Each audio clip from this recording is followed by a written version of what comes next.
welcome. So we're back here with Craig Schulman, a premier Broadway artist that is going to be performing here at the college on December 5th, correct? Yes, at 7 p.m. in the PAC Center. Excellent. Welcome, Craig. Yes. Good afternoon, gentlemen. So how are you? How was your week? I'm good. Busy, as always. Yeah. Did you guys get a lot of snow up by you? No, we got a couple of inches. And I actually had to drive up to Albany on Friday. Oof. And I thought it was just going to get worse the further north that I went. But once I got out of Putnam County, it was nothing. Nice. But it was, raining, misting. But it was an easy drive. It wasn't horrible. How about you guys? Did you get snow? By me, it was just rain. Yeah. Yeah, by me, decent amount of snow. I'd say probably like 4 to 6 inches, but with a lot of slush. So not fun. Yeah. So, well, we could use whatever moisture we can get these days. That is 100% true. Yeah. So I'm very interested. I had the pleasure of listening to you for the first time last year, and you had a wonderful, wonderful voice, and I was always interested in your start. What began your career? Like what? I have always been interested in theater and performing. My mother had aspirations of becoming an actress, although we don't say that anymore. Now it's everybody's an actor. And I just remember from a very young age of her talking to me about her experiences in high school and how she, played the lead in some of the shows, and that's what she wanted to do. And I don't know, I've never wanted to do anything else since then. I didn't realize exactly what I was doing, but I think it was when I was in 4th grade, I tried to get a show going at my elementary school. I think it was going to be like the Ed Sullivan Show, sort of a variety show. Mm-hmm. And when the teachers realized how serious I was about doing it, they kind of took over, and we wound up doing a play called Down in the Valley, based on the song, I guess. And of course, I was cast in a non-singing role. And all through school and my summers, I would drag all my friends from the neighborhood, and they used to have this series of comic books called Comics Illustrated or Classics Illustrated. And so I would take an issue like The Last of the Mohicans kind of thing and try to adapt it to a live performance with my friends. I don't know how good the shows were, but, we'd practice and then we'd get all our parents to come and watch it. So I've been like directing, producing, and performing since before I knew what it was even called. Yeah. When I was in junior high school, we had a teacher who used to do this thing called the backstage party. And once a month, he would draw the curtains on the stage in the middle school and put up a circle of chairs. And anybody could come and sing a song, play an instrument, read a poem, whatever they wanted to do. And I was very, very shy as a kid. And I wanted to go, and so one day I dragged my guitar, which I couldn't play very well, and I just kind of got up my nerve and I sang a song called God Didn't Make Little Green Apples. Okay. And I know I'm dating myself with these titles, and Hey Jude. All right. And so, I was nervous, so nervous. I knew I didn't do very well, but at least I did it. And the next day, an art teacher who had been in attendance pulled me aside in the hallway, and she said, you really shouldn't sing in public. Really? Wow. Yeah. Wow. So I have, I teach voice, and I've taught acting at the college level before. And parents, will often say to me, my kid wants to major in theater. Do you think they have what it takes? And I relate that story to them, because if I had taken that to heart, I just would have walked away and never done it again. Right. But, so I just tell them, look, there's no way for me to say yes or no. if the kid loves it, if it's their passion, let them go. They will learn all sorts of useful skills in the theater, team building skills, communication skills, all sorts of things, public speaking, and either they'll make it or they won't. Talent's not always the reason why somebody is successful. There's lots of really talented people who don't make it. Luck has a lot to do with it as well. I'm extremely fortunate in my career to reach the level that I did. So when I continued my desire to perform even after hearing that from a teacher. I did all the musicals in high school.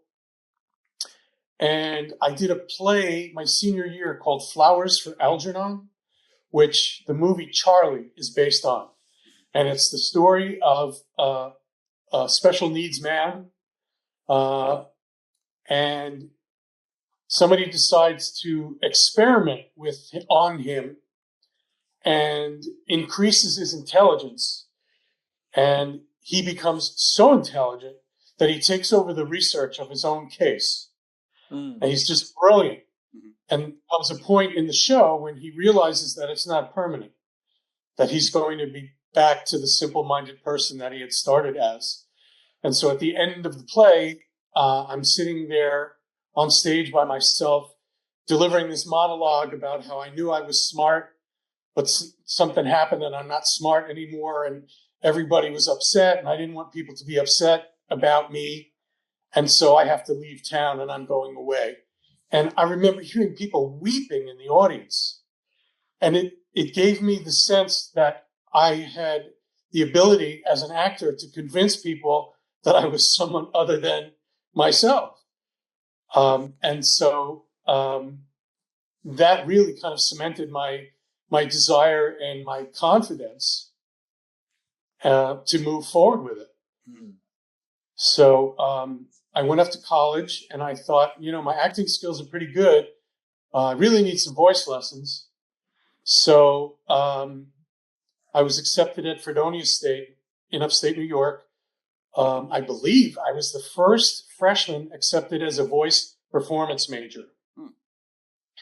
And I did that for 2 years. And they wanted me to learn arias and art songs. And I had no experience with opera and even less experience with art songs, and I wasn't really interested. Did a couple of musical productions, did a couple of small parts in the opera, actually in the chorus.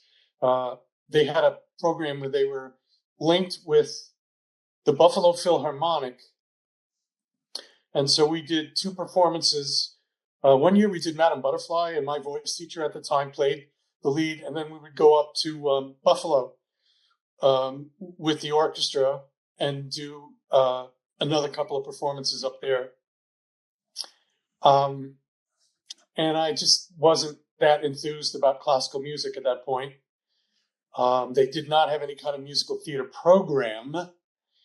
And so I changed my major for the first time to broadcasting. And then I changed to some kind of theater / broadcasting. By the time I got out of college, I had changed my major 5 times. Wow, 5 times. 5 times. Always sort of within the realm of performing. I thought I wanted to go into broadcasting. I had been a DJ at the college station at Fredonia, WCVF, the campus voice of Fredonia, Big Blue in the morning. And I really liked it. And I thought, well, maybe that's it. So I started taking radio and television production courses, and I did really enjoy it.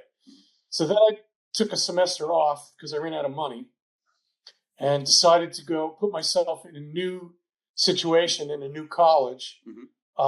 And I still wanted to, do the acting thing. And I thought, well, it'll be interesting to see how I do when I walk in as a junior to a new school as an unknown, as a walk-on. And I went and auditioned for a play and got the lead. And everybody's going, who is this guy? Where did he come from? Right. And it was called the Barretts of Bull. You were basically a nobody that came in and... Yes. and very often, like high schools and colleges, they have sort of a pecking order. Right. And you go in as a freshman and you're in the chorus, and then maybe you do little parts, and then maybe third year you do bigger parts, and then when you're a senior you get the leads. So I kind of busted that model, and a guy who became a friend of mine. He was a professor. He came to one of the performances, and it was all singing. It was all speaking. And he said, "I can tell by your speaking voice that you've had some vocal training." And I said, "Yeah, I was a voice major for a while, and I've had a few voice lessons and private lessons over the years." And he said, "Well, we're doing a production of HMS Pinafore. We have a little opera company here. This is in Oswego, New York. And I'd love for you to try out for one of the roles." So I was double cast as Rafe Rackstraw in HMS Pinafore. Oh. And that guy, I never had him as a teacher, but he became a mentor and a friend for many, many years. And so I graduated college finally after 5 years, and was sitting at home, and I was engaged to my girlfriend at the time. And I'm looking through the want ads, and anything that I really want to do, I said, I want to be a performer, but I really should settle down and get a job and, get ready to get married. And, of course, everything I was interested in doing, I didn't have the qualifications or the credits for. That old, you don't have the experience. Well, how do you get the experience if no one gives you a job? Right. So that old catch-22. Yep. And a buddy of mine who I'd known since kindergarten said, "I've known you how many years? And this is what you've always wanted to do." And he said, "Someday, if you don't do it, you're going to wake up one day and go, gosh, I wonder what could have happened if I had really pursued this." And he said, you should give it a shot. Mm-hmm.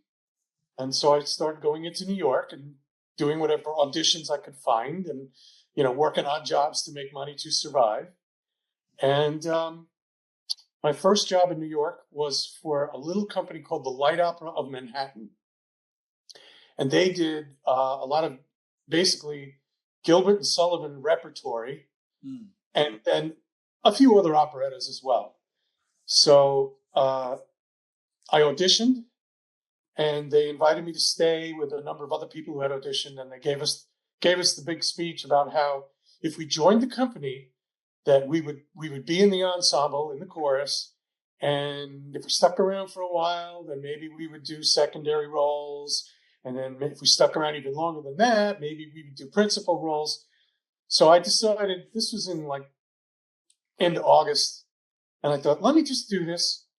It's my first quote-unquote professional experience in New York. Put something on my resume, and I'll give it till the end of the year and see what happens. So, of course, as I'm there and finding out the story of the theater and the theater company, they had the same 8 or 10 people who were doing all the lead roles for the last 10 years. Mm-hmm. So I thought, well, like I said, I'll give it till the end of the year and see what happens. Yeah. Well, one of them got in an argument with the people who ran this little theater, and she quit. And then she went to all of her friends who had been doing shows with her there for 10 years and said, you guys should quit also, and we should start auditioning and trying to further our careers. So I was tapped to do a performance. Again, I think it was HMS Pinafore. No, we did Pinafore, but I did Frederick and Pirates of Penzance. Mm-hmm. And so all of a sudden, I went from being in the chorus to becoming the house tenor.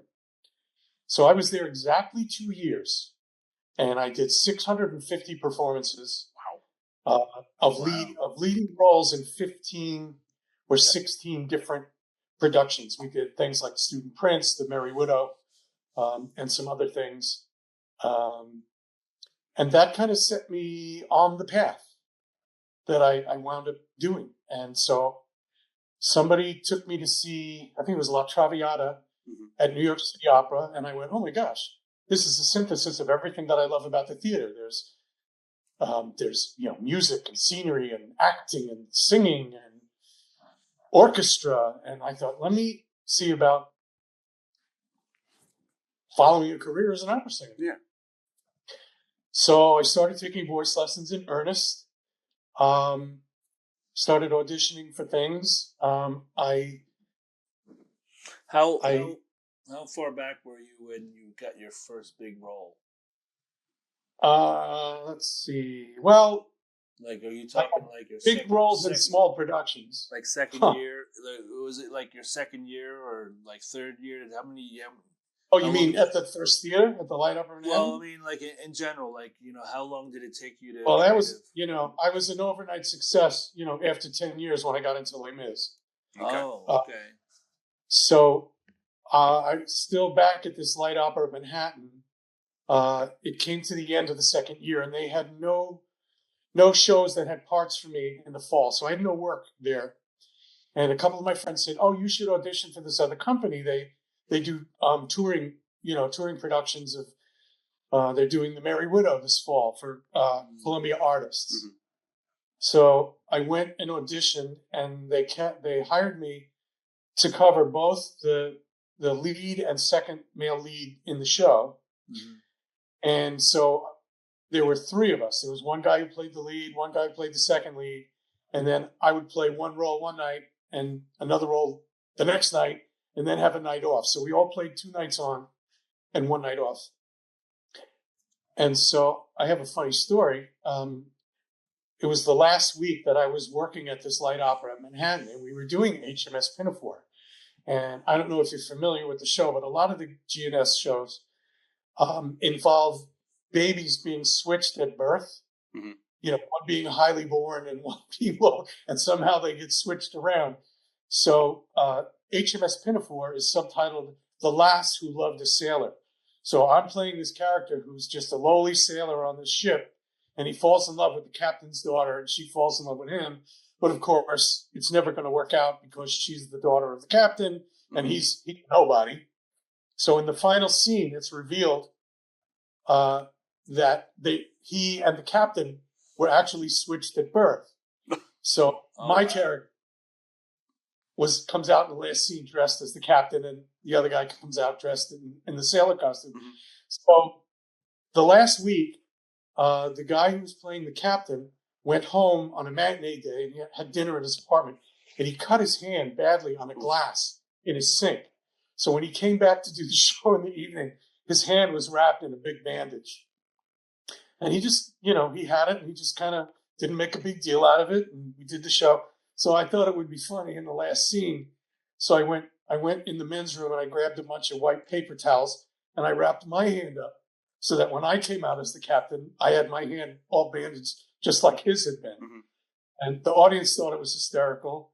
Mm. Half the cast thought it was hysterical, and half the cast thought, "Oh my God, how dare you mess with this Gilbert Sullivan show?" Anyway, the management got furious with me and called me on the carpet and just, "You're never going to work in this business again." And they were already mad because even though they had no work for me, I went and got a job. I got cast in the show with what they considered a rival operetta company, and it's very small time stuff, so I always have to laugh. But so I went off on this tour for Columbia Artists, and I met the woman who became my wife. She and I were playing opposite each other 1 out of 3 nights, and had a great time, and decided that when I got done, several people were more experienced in this company, and they all said, "You have a really nice voice, but you don't know how to sing on a technical level." Mm. And so I started taking voice lessons for real, and started auditioning for the opera. And was it humbling for you? Was it humbling for you? I've always been able to take advice. And you have to have a group of people that you trust. Mm-hmm. Some people are telling you're wonderful, and maybe they're blowing smoke up your butt, and other people can say, "Listen, you got some skills, you got some talent, but you need to work on this, or you need to work on that." So you have to know who you can listen to and whose advice, you can take. Mm-hmm. So I I think I changed voice teachers and I started working in earnest, started auditioning. And then for, I don't know, about 7 or 8 years after that, I started doing what I call major roles with minor companies. Mhm. And so I started, learning operatic roles and doing them in these, what we call regional opera companies. So my career was slowly going in that direction. Excuse me. Um, and I was gaining a lot of experience, not making a whole lot of money, Mhm. but working temp jobs in New York City when I wasn't out doing shows. Mm. And I did get to a point where I was hired to sing Don Jose at a production of Carmen at Cincinnati Opera, and Cincinnati Opera is a world-class company. Mhm. So I was starting to get to that level, and I had an opportunity. Well, let me backtrack a little bit. I was doing, I had my first opera agent and doing a lot of auditions, not getting a lot of jobs. And she happened to call she was on the phone with Virginia Opera about another client. Mm-hmm. And apparently at the end of the conversation, the person from Virginia Opera said, "Oh, by the way, we're doing Man of La Mancha Mhm. coming up, and we just lost the Padre. Do you know anybody who might be interested in playing that role?" So she pitched me, and they hired me for that. Mm. And I initially I was like, I don't want to play the Padre in Man of La Mancha. I want to be an opera singer. But I thought, you know what? Let me go down there and get my foot in the door. Yeah. And, let them see what I can do. And so I did go down there. And I felt like I was being sized up for something. I met the musical director. And it turns out that she was the associate conductor at the Long Wharf Theater, which is an internationally recognized regional theater in New Haven, Connecticut. And they were doing an opera called The Tender Land. And so long story short, I auditioned, I got offered the job and went up there and did that show. While I was there, the guy who was the choreographer and sort of co-director took me aside and he said, I really appreciate your talent. You should have a musical theater agent. And I said, well, who do you know? And he said, well, my agent might be interested in taking you on. Mm-hmm. So she came and saw the show, and we had a meeting, and she said, listen, they're casting for the national tour of Les Mis. This was the first year it had opened on Broadway. It had been opening, it had opened in London the year before. And next year they're doing Phantom of the Opera. She said, I can't imagine that somebody with a background like yours, they couldn't find something for you in either one of those shows. So I auditioned for the tour of Les Mis, and I was cast in the ensemble and as a cover for Valjean. Nice. And meanwhile, still when I was back in Virginia, I auditioned for the following season, and they cast me in a lead in the an opera called Manon by Jules Massenet. Mm-hmm. And so I was contracted to do that. And then, a few months later, I got cast in. How long are your contracts usually for? Well, for the theater world, there's a whole range of different types of contracts. When I went out on the road, I was on what they call a pink contract, an ensemble contract. And basically, at that time, if you got one of those contracts, you were good to go. Mm-hmm. And you could keep that job as long as the show ran and as long as you wanted to stay there. Oh, okay. Because you only could be fired for cause. Okay. And that, keep that little phrase in mind. Mm-hmm. So when I took over Valjean, I was given it was a principal contract, but it's called a run of production contract. So I actually took over the role while we were in Boston, mm-hmm. about 3 months after the show had opened. And so my first contract was until the end of the show, the end of the run in Boston. Yep.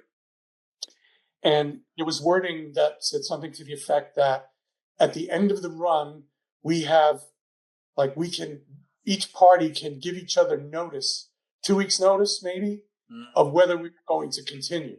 So they could wait till the last 2 weeks of the run and say, you know what, we're going to replace you. And I could have said, well, I'm going to leave. Mm-hmm. So, and then they gave me a new contract.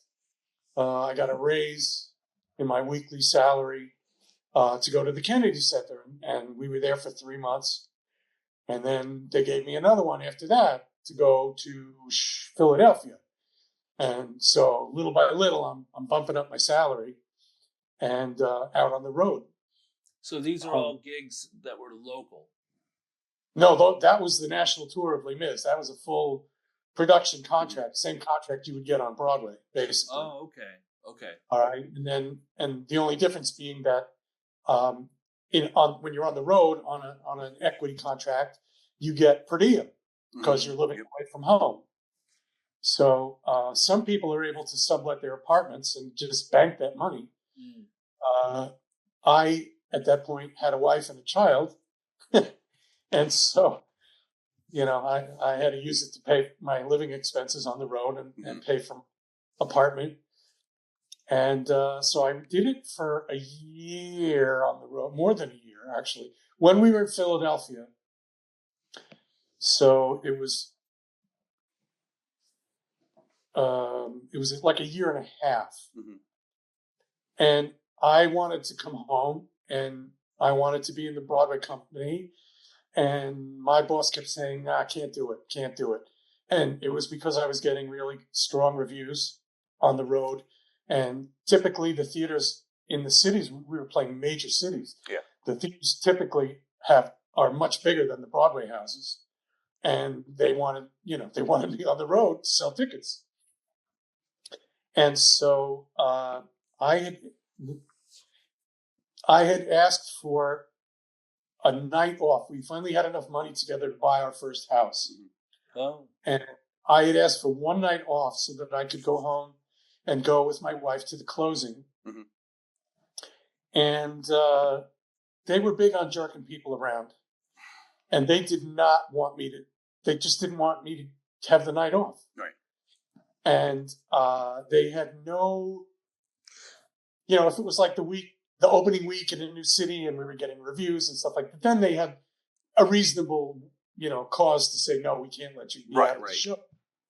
But this was, during the middle of the run and they had no clause not to let me go. So finally, after much argument and fighting, they said, fine, you can go, But I was so angry at being treated that way. I was doing my best work, getting great reviews, selling a lot of tickets for them, and, feel like I've been abused. And that was sort of the modus operandi in that company.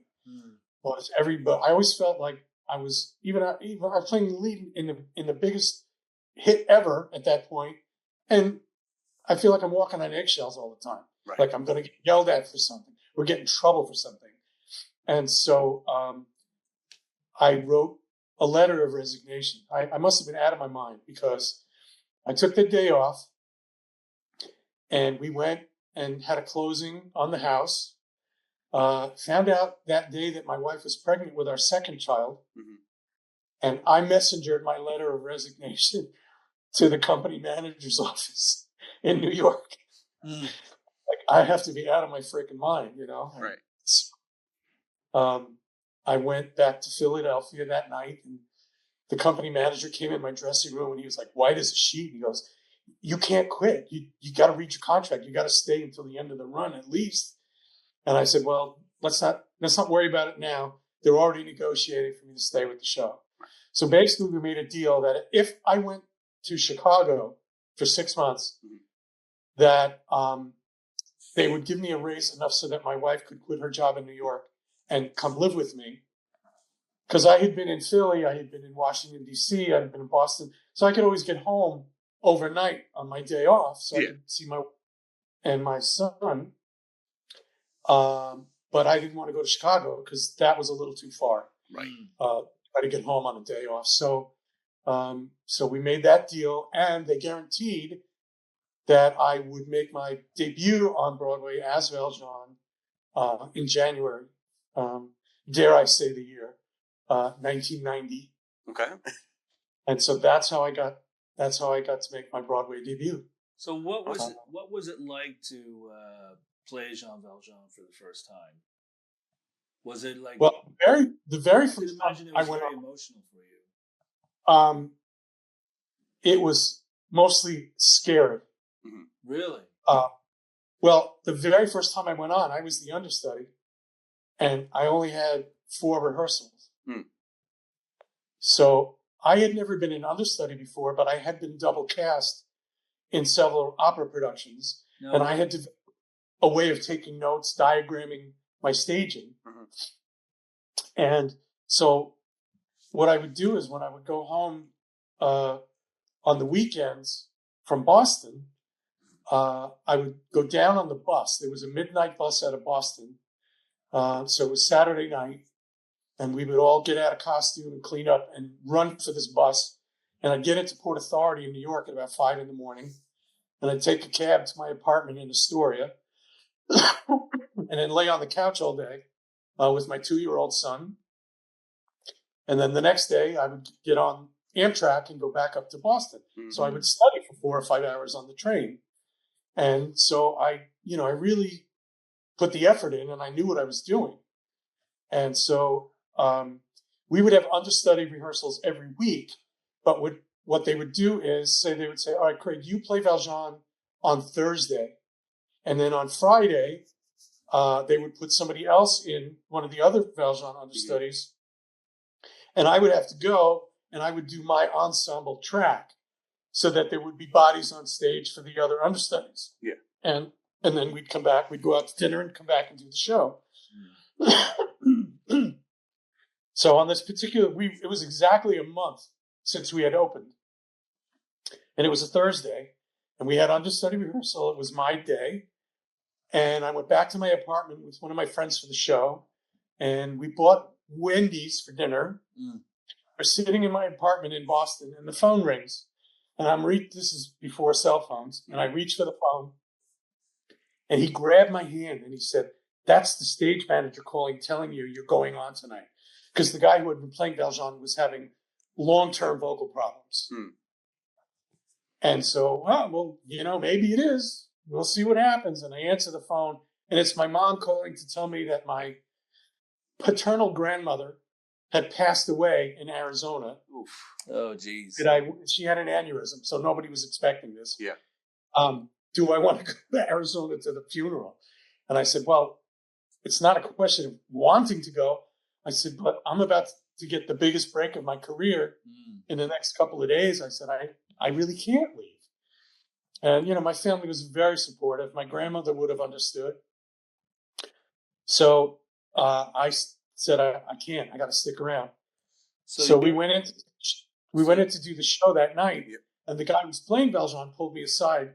And he said, listen, I don't know what the stage manager is telling you, but I'm telling you, I'm taking off tomorrow. You're going on tomorrow night.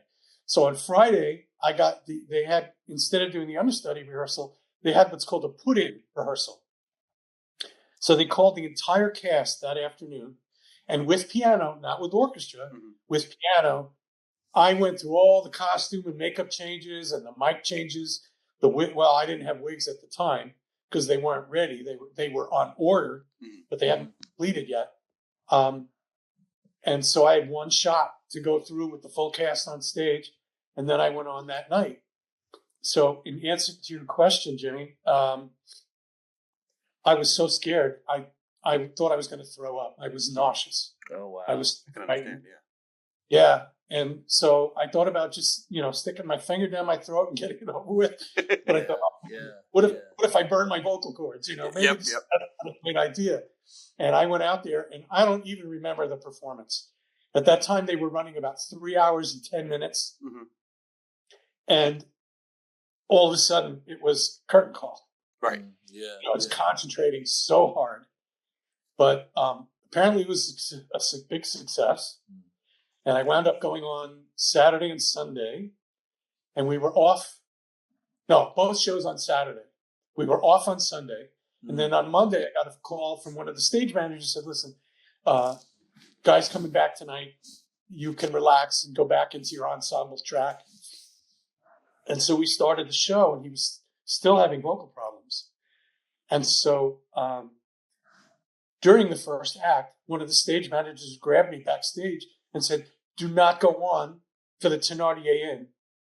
Go downstairs and get ready. We're putting you on as Valjean for the second act. So I have approximately 2,500 performances of that role in various places, plus one extra second act.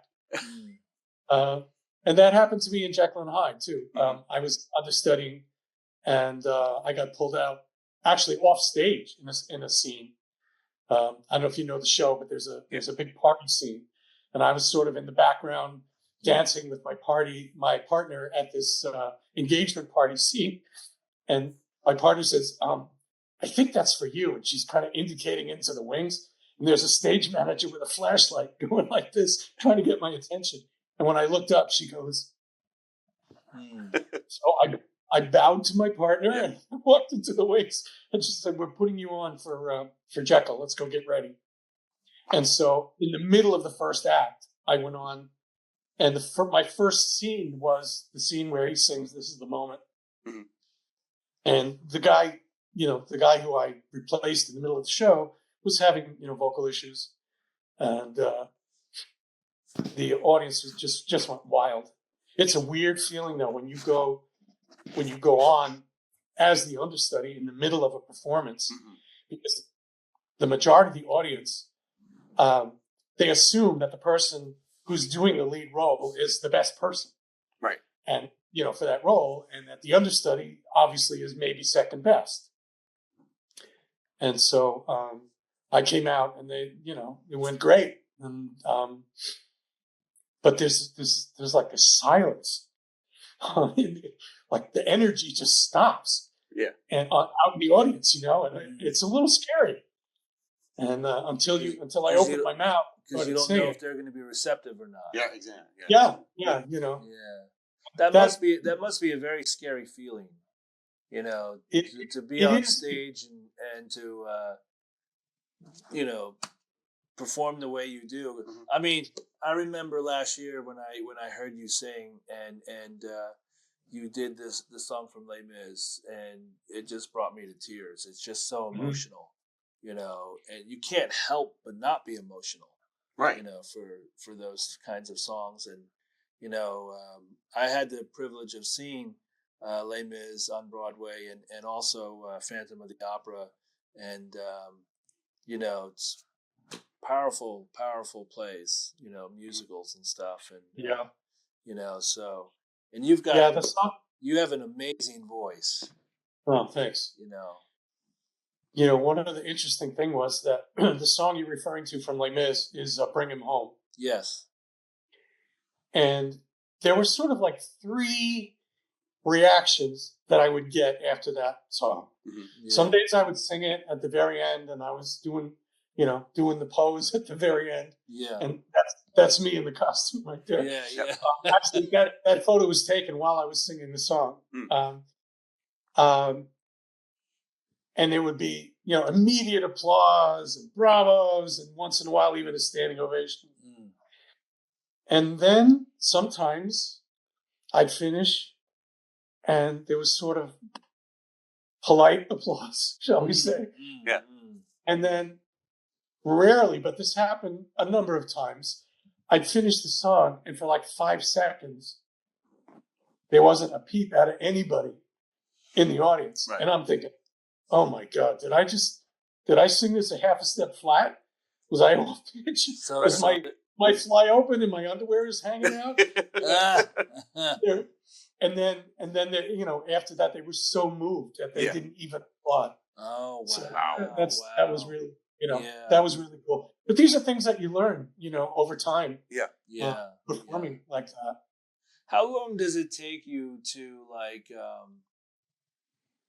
evoke such emotion when you sing? I mean, because I don't believe that happens overnight. No, but that's in the casting. You want to find somebody that really embodies that character, not only physically, but has an emotional makeup, number one. And number two, in the case of like Phantom or for sure Les Mis, that's like the biggest sing as far as the role is concerned. And, Valjean, I got stage combat. I'm carrying various people around on my back and in my arms. And, it's a real workout every night. And I credit my operatic background for preparing me vocally for the demands of that role. So when I was singing it, even as the understudy, the musical supervisor would come and watch rehearsals. And I would get notes and they would say, don't sing it like an opera singer. Now, I didn't think I was singing it like I wasn't phrasing it. Opera singers have a tendency, even when they sing musical theater stuff, they tend to be very formal in their presentation. I was acting in the style of the show, but my vocal technique was very different. It wasn't musical theater, and I was very different from Cole Wilkinson, who created the role. And that's kind of what they were looking for. They wanted me to look and sound like Cole Wilkinson. So, all the Valjeans, I always say, well, all the Valjeans, we all look alike. We're all burly guys with beards. But I was the first guy who, once I took over the role and started going on every night, who could sing 8 performances a week. Because they were doing a show in New York, and they were doing 7 performances a week. They had no Wednesday matinee because they were building a hotel next door to the theater. And so between the construction noise and the fear that something would fall off the building and come crashing through the roof of the theater, there was no performance on Wednesday, performance on Wednesdays. And they also gave Cole Wilkinson, who was playing Valjean at the beginning, they gave him an extra show off. So he was only doing 6 shows a week. But on the road, here I am, and I got to do a week. Wow. It was tiring. Wow. But because of my experience and my vocal technique, I was able to sing that role 8 months a week. And so they had promised me the same deal that the guy that I replaced. They began to realize that singing this role 8 times a week was too much of a strain for most people. Right. And so they came up with this idea where he would do 7 shows a week, and they would put me on 1 performance a week to give him a break. And that's the thing. Like in Evita, they have what they call a matinee Evita. That's a very strenuous role to sing. I think in Phantom, they had a matinee Christine. So that, they didn't have to sing, the person who had the main contract for the role didn't have to do it 8 times a week. Right. So I was going on once a week for this guy until I was given the role full time. And they didn't feel, number one, they didn't feel that most of the other understudies were ready to go on.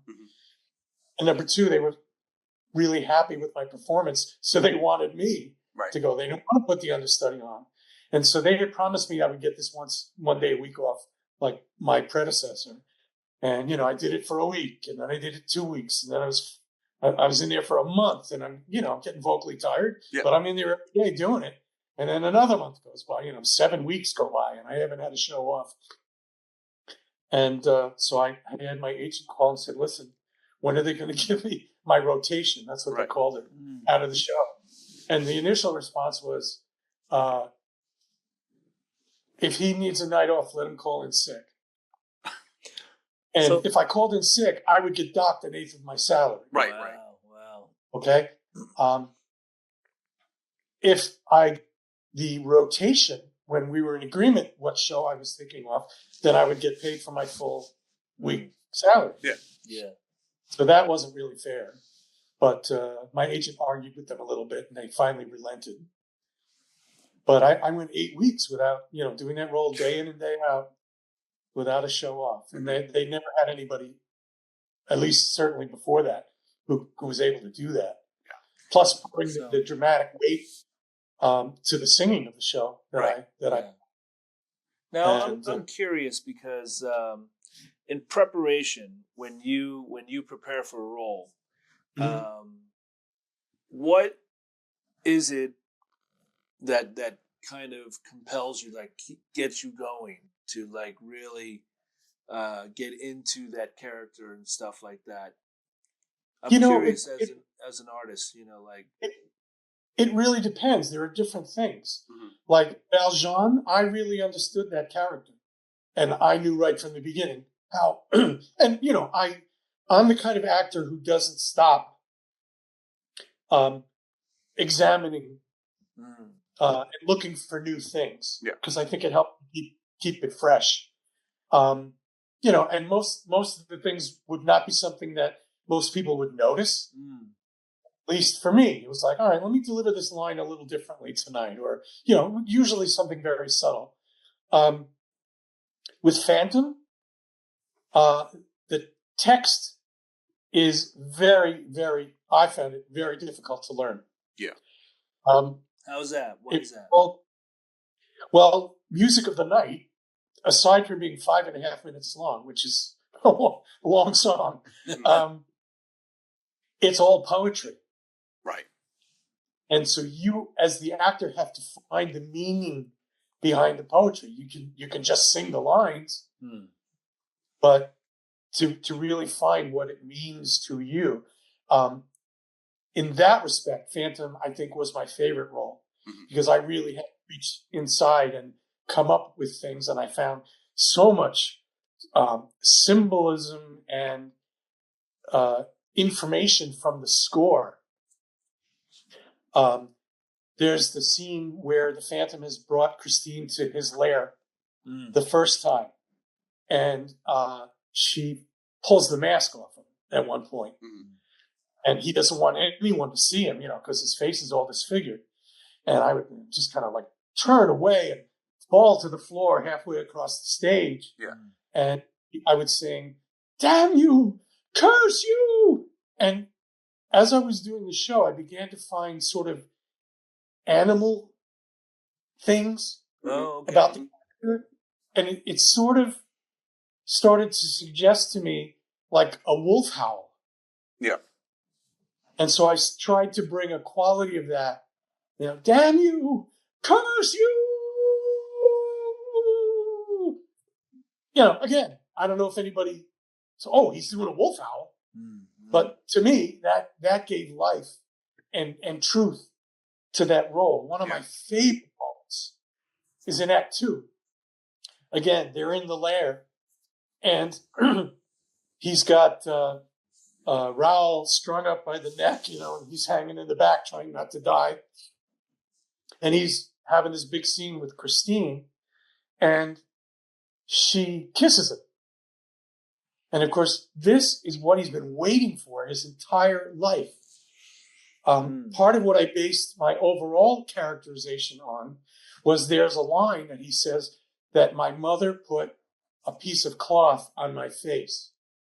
And that's not word for word, but that's what it was. And I thought, how would that affect someone's, development as a human being? Yeah. As a child, when even your own mother couldn't look at you in the face. Wow. So that's where I started from. Has there ever been a moment where, in development of the characters and stuff like that, where you were not able to do it? No. It was you were always able to finish what you started. Yes. Sometimes in spite of being given. The reason why I ask is because doing these performances, they get so emotional. You know what I mean? Yeah. And it must be very taxing on you, both physically and emotionally. It is, but you have to learn how to allow some of emotion to come out. Yeah. Not so much that it makes it difficult to sing. I guess it's all part of your training too, right? Well, part of the training, but also, it's something that you learn. Nobody ever taught me that. Right. Something that I learned. When I was auditioning for the tour of Les Mis, I had an initial audition, and they gave me Bring Him Home and Who Am I, the trial, to learn, sing for my callback. And while I was learning that music, my dad was in the hospital being operated on for cancer. Oof. Oh, and I'm sitting there with my little tape recorder and my, earbuds in. And my mom was like, "Oh, what are you listening to?" We're sitting in the waiting room in the hospital. I said, "I don't think you want to listen to this right now." But I always kept that in my memory. My father, late in the disease, I did a master class and a concert at a community college on Long Island, and my sister and one of my brothers brought him to see this thing. And, he was in a wheelchair, could barely walk at that point. And he was not far from, from his life. And, here I am standing on stage singing Bring Him Home. I'm tearing up just thinking about it. So it was, I always tried to carry that image with me so that part, that emotion would come out. Yeah. Bring Him Home, it's in the score, it's called The Prayer. It's not called Home. And it's Valjean singing to God, imploring him to spare Marius' life. And he says, if one of us has to die, take me. I've lived a full life, but spare the young man. Yeah. Right. Yeah. That kind of thing, And it's interesting. I'm getting all. I got a million stories. Yeah. I went into audition for a regional production, and I did my Bring Him Home the way I do my Bring Him Home. And the director said, "Why are you yelling at God?" I said, "I'm not really yelling at God. Right. I'm begging him. If I die, let me die." And it gets really loud, and then I bring it way down, softly at the end. And he didn't get it. And needless to say, I didn't get guessed. That's something that I noticed with you that you are extremely good at in terms of the levels, of volume when you sing, where where it's very, very loud at one moment, and then the next moment it's almost like a whisper. Yeah. That just takes so much. Well, that's my classical vocal training. Yeah. Back there. But it's powerful. It's very powerful. Well, the thing about the singing is it's storytelling. Yeah. Right. Yeah. Again, I'm not just up there, in the crook of the piano. It's not that. Right. Yeah. I'm in my head. I'm seeing the movie of me performing this. Right. Yeah. And so I'm painting, and that's what I try to teach my students. So you're not the frog from Looney Tunes. No, exactly. But for the women, one of the Disney movies, Pocahontas, the song called "Colors of the Wind." Yes. That Pocahontas sings, right? It's an animated production, but during the song, she's running through the forest and examining the nature around her. And I try to get my students, I love to give that song because it is so evocative in my mind. There's so many images that you as the singer should have in your mind. Or when they sing On My Own from Les Mis. Yeah. And she's walking late at night in the streets of Paris. And it's all about, okay, what do you see? What's going on around you? And she's talking about the streets are paved with silver. Why is that? Well, it was raining. And the streets are wet and they're reflecting the street lights. The lights are misty in the river. There's all kinds of environmental things that you can use and it's subtle. You don't have to be waving your arms around and indicating, oh, I'm singing to the river, so I'm pointing to the floor. There's the river. Just the look. And I try to teach about sometimes the image informs the lyric, and sometimes the lyric informs the image. So, you're singing about something, and as the actor, you react, you see something. Mm. As an artist, do you find yourself when you are performing like that? Like, for example, with me, as I'm an artist as well, but I'm a visual artist, and sometimes the simplest things are the most powerful. Yes. And so, like, when you're performing, it doesn't have to be this big, grandiose type of scenario that you're demonstrating, but sometimes it's the simplest, form of the song. And if you don't have levels, then it's all the same. Are you singing, excuse me, softly all through the show? Yeah. Or are you bringing dynamics to it? Yeah. Right. Yeah. That's what I do with Les Mis. I start off, singing very sweetly and very softly. Yeah. And as I get into it, there are all sorts of things. I have that image of my dad. Mm-hmm. That I try to think about. And to get even more personal, I'll share this with you. In 1998, my daughter passed away. She was 6 years old. Oh, wow. And I had to sing a concert about a month after she passed.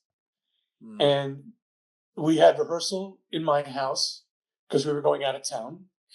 And at the end of it, I asked the accompanist to stick around. And I said, you have to help me. You have to Bring Him Home for me a bunch of times. And I just have to try to sing through it. And it was just really, really difficult.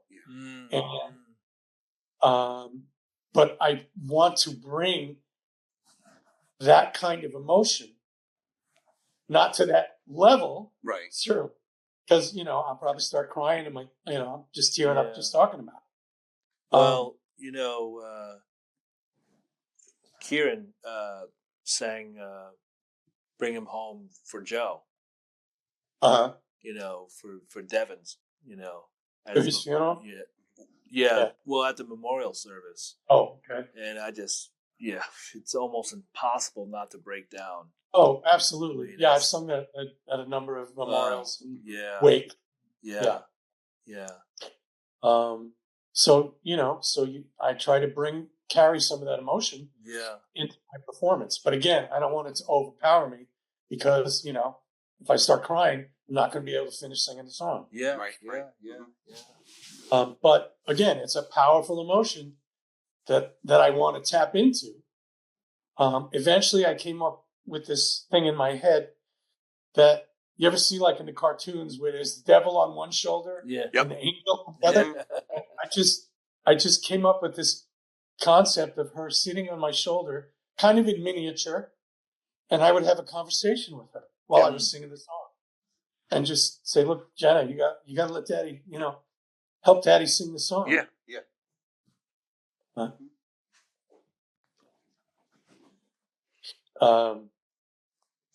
There's a moment. One of my favorite moments in Phantom, if not my absolute favorite, we started to talk about it before, when Christine kisses him for the first time. Yeah. So the staging was that she would come and take my face in her hands and kind of pull my face a little bit down to her lips and just give me the lightest little kiss on the lips. And staging for me was that I was supposed to try and embrace her, but I couldn't do it. My hands are shaking, and you just put your hands down.